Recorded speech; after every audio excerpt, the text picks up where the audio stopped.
है 3 years later भनेको छ लेटर भन्नु भने के गर्ने प्लस गर्ने बिफोर भन्नु भने चाहिँ के गर्ने माइनस गर्ने जस्तै 3 वर्ष पछाडि भनेको छ नि त जस्तै अब म अहिलेको लागि 25 वर्षको छु भने चाहिँ 3 वर्षपछि कति वर्ष भन्छु 28 को हुन्छु हैन त्यहाँ 28 लेख्लास् नि फेरि फर्स्ट कन्डिसनमा के लेख्ने भन्दा जस्तै मदर विल बी 4 टाइम्स भनेको छ मदर एजलाई चाहिँ एक्स मानौँ भने सन एजलाई चाहिँ के मानौँ भन्दा वाइ मानौँ त्यसो भए एक्स र वाइ लेख्दैछु म यहाँनिर एक्स प्लस 3 लेखेँ किनभने mother's age in 3 years later भनेको छ 3 वर्ष पछाडि आमाको उमेर भनेको छ नि त त्यही भएर एक्स प्लस 3 अब is equals to 4 times as old as his son भनेको छ त्यहाँनिर फुल स्टपै छ होला त्यसो भए into is equals to 4y यति भइसकेपछि 3 वर्षपछि चाहिँ आमाको उमेर चाहिँ छोराको भन्दा कति टाइम्स बढी हुनेछ 4 टाइम्स बढी हुनेछ यसलाई हामी इक्वेसन 1 मान्न सक्छौँ नत्र यसलाई यसो नि गर्न सक्यो 4y माइनस 3 यसलाई इक्वेसन 1 अब सेकेन्ड कन्डिसन के छ ओइ नबोल न सेकेन्ड कन्डिसनमा के भनेको छ 3 इयर्स अगो भनेको छ भन्नु खोज्छ 3 वर्ष अगाडि 3 वर्ष अगाडि जस्तै 15 वर्षको हुने मान्छे कति वर्षको हुन्छ 15 कै हुन्छ 12 वर्षको हुन्छ किन 3 वर्ष अगाडि चाहिँ घटाउनु पर्यो त्यसो भए 3 years ago the mother age was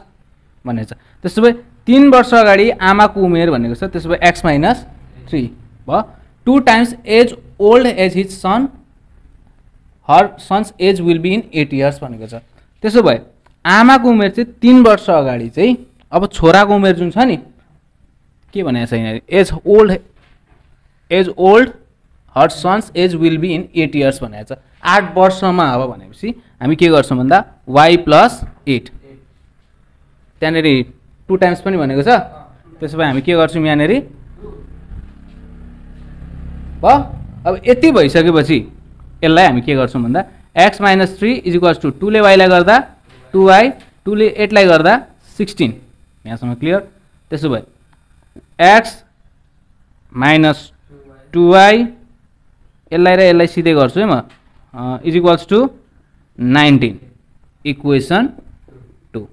ल अब इक्वेसन 1 र 2 आइसक्यो अब यसलाई के गर्ने सल्भ गर्ने मात्रै काम हो solving equation 1 and 2 by substitution method elimination method जे गरे पनि भयो म यसलाई लिएर चाहिँ इलिमिनेसन मेथड गर्दैछु है बाई युजिङ इलिमिनेसन मेथड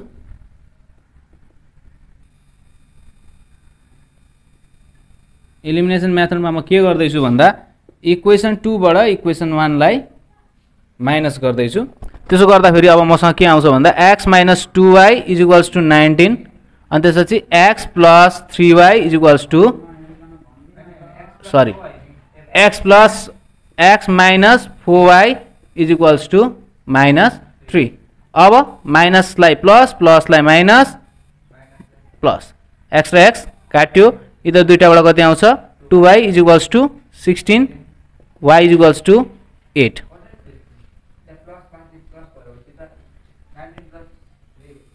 पाते गर्छस् त नि जान्ने भइसक्यो जस्तो छ ल 11 भयो अब यति भइसकेपछि यसलाई के गर्ने भ्यालुलाई सब्स्टिट्युट गर्ने जति आउँछ त्यो चाहिँ हाम्रो एन्सर हुन्छ त्यसो भए सब्स्टिट्युटिङ द भ्यालु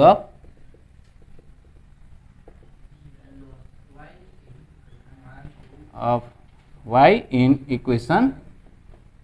1 मै राखिदिउँ ल x is equals to 4y minus 3 4 into 11 minus 3 कति आउँछ 44 minus 3 41 therefore mother's age is equals to 41 अनि son's age 11 सक्यो त